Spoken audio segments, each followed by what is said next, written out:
ഈ അടുത്ത ദിനങ്ങളിൽ നമ്മുടെ നാട്ടിലുണ്ടായിക്കൊണ്ടിരിക്കുന്ന വിഷയങ്ങൾ നിങ്ങളുടെയൊക്കെ ശ്രദ്ധയിൽ പെട്ടിട്ടുള്ള വിഷയങ്ങൾ തന്നെയാണ്. ഇവിടെ ഭരിക്കുന്ന പാർട്ടി ആരുടെ പക്ഷത്താണ്? നീതിയുടെ പക്ഷത്താണോ, സ്വാതന്ത്ര്യത്തിന്റെ പക്ഷത്താണോ, അതോ ഏതെങ്കിലും മതവർഗീയ തീവ്രവാദികളുടെ പക്ഷത്താണോ എന്ന് സംശയിക്കുന്ന സാഹചര്യങ്ങൾ ഇവിടെ ഉടലെടുത്തിരിക്കുകയാണ്. ജൂൺ മാസത്തിലെ വിദ്യാലയ വർഷം ആരംഭിച്ചപ്പോൾ വിദ്യാലയത്തിലേക്ക് കടന്നു വന്ന വിദ്യാർത്ഥികള് ഒക്ടോബർ മാസത്തില് അവർക്ക് ആ സ്കൂളിൻ്റെതായ നിയമങ്ങൾക്ക് അതീതമായി നിൽക്കുന്ന വ്യത്യസ്തമായ രീതിയിലുള്ള വസ്ത്രധാരണ രീതി വേണമെന്ന് ശാഠ്യം പിടിക്കുമ്പോൾ ആ ശാഠ്യത്തിന്റെ പുറകിലുള്ള ദുരുദ്ദേശം തിരിച്ചറിയാനായിട്ട് ഇവിടുത്തെ വിദ്യാഭ്യാസ മന്ത്രിക്കോ ഇവിടുത്തെ മന്ത്രിസഭയ്ക്കോ കഴിയുന്നില്ല എന്നുണ്ടെങ്കിൽ അപ്പൊ തട്ടത്തിന് പിന്നിലുള്ള ദുരുദ്ദേശം എന്താണെന്ന് നമുക്ക് എല്ലാവർക്കും അറിയുക തന്നെ വേണം. വേണ്ട പ്രിയപ്പെട്ട പിതാവേ, ഈ സ്ക്രീനിൽ വരുന്ന വാർത്ത ഒന്ന് ശ്രദ്ധിച്ചേ. വേദപഠന ക്ലാസ്സിൽ വരുന്ന കുട്ടികളെ കൊണ്ട് നിർബന്ധിച്ച് കുരിശു വരപ്പിക്കരുത് മനുഷ്യാവകാശ കമ്മീഷൻ. പ്രിയപ്പെട്ട പിതാവേ, ഇത് ഏത് സ്കൂളിനോടാണ് മനുഷ്യാവകാശ കമ്മീഷൻ ഈ നിർദ്ദേശം വെച്ചത്? എന്തായിരുന്നു സാഹചര്യം? ഈ വിവാദമുണ്ടായ പള്ളുരുത്തിയിലെ സെന്റ് റീത്ത സ്കൂളിൽ ക്രിസ്ത്യാനികളല്ലാത്ത മറ്റ് ഇതര സമുദായത്തിൽപ്പെട്ട കുട്ടികളെ വേദപഠന ക്ലാസ്സിലേക്ക് കൊണ്ടുപോവുകയും ആ കുട്ടികളെ കൊണ്ട് നിർബന്ധിച്ച് കുരിശു വരപ്പിക്കുകയും ചെയ്ത സംഭവത്തിൽ മാതാപിതാക്കൾ പ്രതിഷേധിക്കുകയും മനുഷ്യാവകാശ കമ്മീഷന് പരാതി കൊടുക്കുകയും ചെയ്തപ്പോൾ മനുഷ്യാവകാശ കമ്മീഷൻ സ്കൂളിനോട് കർശനമായ ശാസന നൽകി കുട്ടികളെ കൊണ്ട് നിർബന്ധിച്ച് കുരിശു വരപ്പിക്കരുത്. പ്രിയപ്പെട്ട പിതാവെ, സ്വന്തം സമുദായത്തിൽപ്പെടാത്ത മറ്റ് സമുദായങ്ങളിൽപ്പെട്ട കുട്ടികളെ കൊണ്ട് ഈ കുരിശു വരപ്പിക്കുന്നതിൽ യാതൊരുവിധ ദുരുദ്ദേശവും ഇല്ലായിരുന്നു. ഈ അരമീറ്റർ തുണി തലയിൽ ഇടുന്നത് കൊണ്ട് മാത്രമാണ് ദുരുദ്ദേശം ഉണ്ടാകുക. അതിനിടയിൽ പ്രിയപ്പെട്ട പിതാവ് വലിയൊരു തമാശ പറഞ്ഞു. ഗവൺമെന്റ് സത്യത്തിനും നീതിക്കും ധർമ്മത്തിനൊപ്പം നിൽക്കണം, കണ്ട ഭീകരവാദി തീവ്രവാദികളുടെ വാക്കും കേട്ട് അവർക്കൊപ്പം അല്ല നിൽക്കേണ്ടത് എന്നൊക്കെ പറഞ്ഞ് ഗവൺമെന്റിനെ ഉപദേശിക്കുന്നുണ്ട്. പ്രിയപ്പെട്ട പിതാവെ, നിങ്ങൾ ധരിച്ചിരിക്കുന്ന ഈ വെള്ളക്കുപ്പായ ലോഹക്ക് പൊതുസമൂഹം ഒരു വില കൽപ്പിച്ചു തരുന്നുണ്ടല്ലോ. ആ വില എക്കാലത്തും നിലനിൽക്കണമെങ്കിൽ നിങ്ങളുടെ വായിൽ നിന്ന് വരേണ്ടത് ബൈബിളിന്റെ സ്നേഹവചനങ്ങളാണ്. പക്ഷേ സമീപകാലത്തായിട്ട് ആരുടെയോ ശമ്പളം പറ്റിയിട്ട്, കാസക്കാരൻ്റെ ശമ്പളം പറ്റിയിട്ട് നിങ്ങളുടെ വായിൽ നിന്ന് മലിനജലമാണ് ഈ പുറത്തേക്ക് വന്നുകൊണ്ടിരിക്കുന്നത്. ഇത് നിങ്ങൾ തുടരാനാണ് ഭാവമെങ്കിൽ എനിക്ക് നിങ്ങളോട് ചില കാര്യങ്ങൾ ചോദിക്കാനുണ്ട്. നിങ്ങൾ എപ്പോഴാണ് പിതാവെ സത്യത്തിനൊപ്പം നിന്നിട്ടുള്ളത്? ധർമ്മത്തിനൊപ്പം നിന്നിട്ടുള്ളത് എപ്പോഴാണ്? ക്രിസ്ത്യാനിയേതര സമൂഹങ്ങളോട് പോട്ടെ, ക്രൈസ്തവരായ സഹോദരങ്ങൾ, അവരോടെങ്കിലും നിങ്ങൾ ഈ നിഷ്പക്ഷതയും നീതിയും നിങ്ങൾ പാലിച്ചിട്ടുണ്ടോ? പ്രിയപ്പെട്ട പിതാവെ, സ്നേഹത്തോട് ചോദിക്കുകയാണ്. സാധാരണ ഒരു കർഷക കുടുംബത്തിൽ ജനിക്കുകയും ബാല്യകാലം മുതൽ കന്യാസ്ത്രീയാകണം, കർത്താവിൻ്റെ മണവാട്ടിയാകണമെന്ന മോഹവുമായി മഠത്തിൽ ചേർന്ന ആളാണ് അഭയ. എങ്ങനെയാണ് അഭയ തൻ്റെ ജീവിത ലക്ഷ്യങ്ങൾ മുഴുവനും സഫലീകരിക്കാതെ നിഷ്ഠൂരമായി കൊല ചെയ്യപ്പെട്ട് മരണത്തിൻ്റെ വഴി നീങ്ങേണ്ടി വന്നത്? ഞാൻ ആ കഥകളൊക്കെ ഇവിടെ പറയണോ? എൻ്റെ പ്രിയപ്പെട്ട പിതാവേ, അന്ന് മഠത്തിലെ ഭക്ഷണമുണ്ടാക്കുന്ന നിലവറ സിസ്റ്റർ സെഫിക്കും കൂട്ടൂരാനും മണിയറയായപ്പോൾ അവിചാരിതമായി ഒന്ന് കണ്ടുപോയെന്ന ഒരൊറ്റ കാരണം കൊണ്ടാണ് ജീവിതത്തിൽ വലിയ സ്വപ്നങ്ങൾ മുഴുവനും പൊലിഞ്ഞുകൊണ്ട് കോടാലിക്കടിച്ച് നിഷ്ഠൂരമായി അഭയെ കൊലപ്പെടുത്തിയത്. ആ അഭയുടെ മൃതദേഹം പിറ്റേന്ന് കാണുന്നത് മഠത്തിലെ കിണറ്റിലാണ്. സാഹചര്യ തെളിവുകൾ മുഴുവനും അഭയെ കൊല്ലപ്പെട്ടതാണ് എന്നിരിക്കെ തന്നെ മാമൻ മാപ്പിളയുടെ മലയാള മനോരമയിൽ പിറ്റേ ദിവസം വിഭ്രാന്തിയുള്ള കന്യാസ്ത്രീ കിണറ്റിൽ ചാടി ആത്മഹത്യ ചെയ്തു എന്ന വാർത്ത കൊടുത്തത് ഏത് നിഷ്പക്ഷതയാണ്? അന്ന് സഭ ആർക്കൊപ്പമാണ് നിന്നത്? ആത്മഹത്യ ചെയ്ത ഒരു മൃതശരീരത്തിനും അന്ത്യകൂദാശയോ മരണാനന്തര ബഹുമതിയോ കൊടുക്കത്തില്ല എന്നിരിക്കെ, അത് സഭയുടെ ചട്ടമാണെന്നിരിക്കെ തന്നെ അഭയക്ക് അന്നത്തെ ബിഷപ്പിന്റെ നേതൃത്വത്തിൽ എല്ലാവിധ ബഹുമതിയോടുകൂടി അടക്കം മരണാനന്തര ചടങ്ങ് കൊടുത്തത് ആരാണ്? അന്ന് ഏത് നിഷ്പക്ഷതയാണ് നിങ്ങൾ പാലിച്ചിട്ടുള്ളത്? പോകട്ടെ, അഭയുടെ കേസിൽ അവസാനം വരെ സത്യം തെളിയണമെന്ന് പറഞ്ഞ് മുന്നിൽ നിന്ന ജോമോൻ പുത്തമ്പരക്കൽ, ആ ജോമോൻ പുത്തമ്പരക്കൽ ഒരു പുസ്തകമുണ്ട്, കർത്താവിൻ്റെ ദൈവത്തിൻ്റെ സ്വന്തം വക്കീലും. ഒന്ന് കിട്ടുവാണെങ്കിൽ വായിച്ചോ. ഞാനിവിടെ പരസ്യമായിട്ട് വായിച്ചു കഴിഞ്ഞാലുണ്ടല്ലോ നിങ്ങൾക്കൊക്കെ പിന്നെ ഇവിടെ പരസ്യമായി വന്ന് ഇമാതിരി വർത്താനം പറയാൻ കഴിയില്ല. അതൊന്ന് കിട്ടുവാണെങ്കിൽ ഒന്ന് വായിച്ചോ പ്രിയപ്പെട്ട പിതാവേ.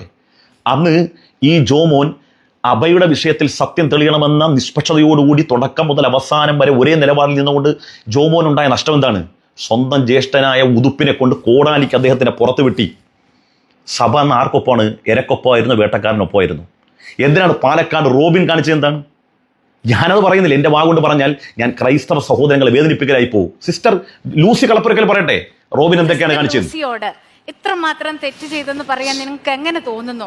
നിങ്ങളിൽ ഞാൻ പറയട്ടെ, നിങ്ങൾ ആരും സ്വരം ഉയർത്തി കണ്ടില്ലല്ലോ റോബിന് വേണ്ടിയിട്ട് 10 മാസം ഒരു കൊച്ചിനെ ഗർഭിണിയായിട്ട് ഈ തിരുവസ്ത്രവും ഇട്ട് 6 കൂതാശകളും സുന്ദരമായിട്ട് ആ ദേവാലയത്തിൽ പരികർമ്മം ചെയ്ത വന്യവൈദികന് ഇതുവരെ നിങ്ങൾ ആരും ഒരു ചർച്ചയിലോ അല്ലെങ്കിൽ ഒരിടത്തും കണ്ടില്ലല്ലോ. എന്തെയും നിങ്ങളുടെ വികാരം അവിടെ നിങ്ങൾ ആ 16 വയസ്സുള്ള കൊച്ചു പെൺകുട്ടിക്ക് വേണ്ടി ബെന്നി പുന്നത്ര, നിന്നെ പോലെയുള്ള ബെന്നി പുന്നത്ര പറഞ്ഞറിയോ?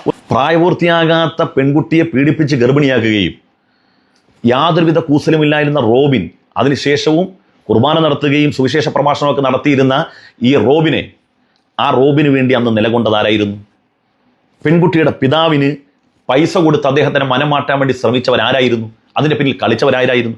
പോകട്ടെ, ജലന്ധർ ബിഷപ്പിന്, നിങ്ങളും ഒരു സഭാവസ്ത്രം ധരിച്ച ആളല്ലേ, ജലന്ധർ ബിഷപ്പായ ഫ്രാൻകോ മുളക്കലിനെതിരെ ശക്തിയുക്തം അനുഭവമടക്കമുള്ള കന്യാസ്ത്രീകൾ രംഗത്ത് വന്നപ്പോൾ അവർ പിന്നീട് എറണാകുളത്തെ മറൈൻ ഡ്രൈവിൽ വന്ന് പരസ്യമായിട്ട് അവർക്കുണ്ടായ പീഡന കഥകൾ മുഴുവൻ തുറന്നു പറയുകയും ജനപിന്തുണ തേടുകയും ചെയ്തപ്പോൾ അവരെ വേശ്യെന്ന് വിളിച്ച ആരായിരുന്നു? 24-ന്റെ ജനകീയ കോടതി എന്ന് പറഞ്ഞ പരിപാടിയിൽ PC ജോർജ് വന്ന് പരസ്യമായിട്ട് ആ സഭാവസ്ത്രം ധരിച്ചവരെ മുഴുവൻ വേശ്യെന്ന് വിളിച്ചപ്പോൾ സഭ ആർക്കൊപ്പമായിരുന്നു? അപ്പം നിങ്ങൾ എവിടെയാണ് നിഷ്പക്ഷത പാലിച്ചതെന്ന് ഒന്ന് പറയണം, കേൾക്കാൻ താല്പര്യമുണ്ട്. അതുകൊണ്ട് പ്രിയപ്പെട്ട പിതാവേ, ഞാൻ ഇതൊക്കെ ഇവിടെ ഉദാഹരണ സഹിതം പറഞ്ഞതിന് വേണ്ടിയാണെന്നറിയാമോ? നിങ്ങൾ നീതിക്കും സത്യത്തിനും ഒപ്പം ഒരു കാലത്ത് നിന്നിട്ടില്ല. നിങ്ങൾ നിങ്ങളുടെ കാര്യത്തിന് വേണ്ടി മാത്രമാണ്. അപ്പം നിങ്ങൾക്ക് പറയാനുണ്ട്, മദ്രസ ലോകത്ത് ഏതെങ്കിലും ഒരു മുസ്ലിയാരുടെ കേസ് വന്നപ്പോൾ, അത് മദ്രസ പീഡനമാകട്ടെ എന്തെങ്കിലും ആകട്ടെ, സമുദായം ഏതെങ്കിലും ഒരു പള്ളി കമ്മിറ്റി അയാൾക്കൊപ്പം നിന്നതിൻ്റെ ഒരു ഉദാഹരണം ഇവിടെ കാണിച്ചാൽ ഈ സാധനം ഞാൻ ഊരിവെക്കും. ഏതെങ്കിലും ഉസ്താദന്മാർക്കെതിരെ ഏതെങ്കിലും ഒരു പെണ്ണ് ഇവിടെ ജാവിദ ടീച്ചർ അടക്കമുള്ളവരെ പച്ച വ്യാജം പറയുന്നല്ലോ, അവർക്കെതിരെ ആരെങ്കിലും പറയുന്നുണ്ടോ? അത് പറയട്ടെ എന്ന് വിചാരിക്കുന്ന ഏതെങ്കിലും ഒരു മതപണ്ഡിതനെതിരെ ഏതെങ്കിലും ഒരു പെണ്ണ് പീഡനാരോപണം പറഞ്ഞിട്ടോ സമുദായം മുഴുവൻ അത് സത്യമല്ല, അവർ പറഞ്ഞ കള്ളമാണ്, അവരെ ഏകപക്ഷീയമായി വേട്ടയാടുകയും പറഞ്ഞവളെ വേശ്യെന്ന് വിളിച്ച ഒരു ചരിത്രം നിനക്ക് കാണിച്ചു തന്നാൽ, ഏതെങ്കിലും ഒരുത്തം കാണിച്ചു തന്നാൽ അന്ന് ഈ തലപ്പാവ് ഞാനിരിക്കും. അപ്പം പ്രിയപ്പെട്ട പിതാവേ, നിങ്ങൾ സത്യത്തിനും ധർമ്മത്തിനും ഒന്നും ഒപ്പം നിന്നിട്ടില്ല. ഒരു ജോസഫ് മാഷ് ഉണ്ടായിരുന്നു ന്യൂമാൻ കോളേജിൽ, തൊടുപുഴ ന്യൂമാൻ കോളേജിലെ ജോസഫ് മാഷിന്റെ കൈ വെട്ടപ്പെടുന്നതിന്റെ അവസാന ഘട്ടം വരെ അയാളെ കൊണ്ട് മാപ്പ് പറയിപ്പിക്കുകയോ തിരുത്തിയോ ചെയ്യുന്നതിന് പകരം അയാളെ വേട്ടക്കാർക്ക് ഇട്ടുകൊടുത്തവരാണ്. അയാൾക്കൊപ്പം അയാൾക്ക് എന്തെല്ലാം നഷ്ടമുണ്ടായി? അയാളുടെ അറ്റുപോകാത്ത ഓർമ്മകൾ എന്ന് പറയുന്ന പുസ്തകമായിര് അയാൾ എഴുതുന്നത് ഈ കൈ വെട്ടിയ ആളുകൾക്കെതിരെ എഴുതിയതിനേക്കാൾ രൂക്ഷമായിട്ട് സഭകളെയാണ് അദ്ദേഹം വിമർശിക്കുന്നത്. അതുകൊണ്ട് മാത്രം കഴിഞ്ഞോ? ഇവിടെ മാർട്ടിൻ കളമശ്ശേരി 7 ആളുകൾ കൊല ചെയ്യപ്പെട്ട കളമശ്ശേരി മാർട്ടിന്റെ വിഷയം, ആ വിഷയവുമായി ബന്ധപ്പെട്ട ഏതെങ്കിലും ഒരുത്തൻ പരസ്യമായിട്ട് വന്നിട്ട് അയാളെ തള്ളി പറയാൻ തയ്യാറായോ? പിന്നെ നിങ്ങൾ എവിടെയാണ് തീവ്രവാദം ഭീകരവാദം ഒക്കെ പറയുന്നത്? നിങ്ങൾ ആരെയാണ് പറയുന്നത്? നിങ്ങൾ എപ്പോഴാണ് നിഷ്പക്ഷത പാലിച്ചിട്ടുള്ളത്? അതുകൊണ്ട് അതൊക്കെ നിങ്ങളുടെ പോക്കറ്റ് വെക്കുക.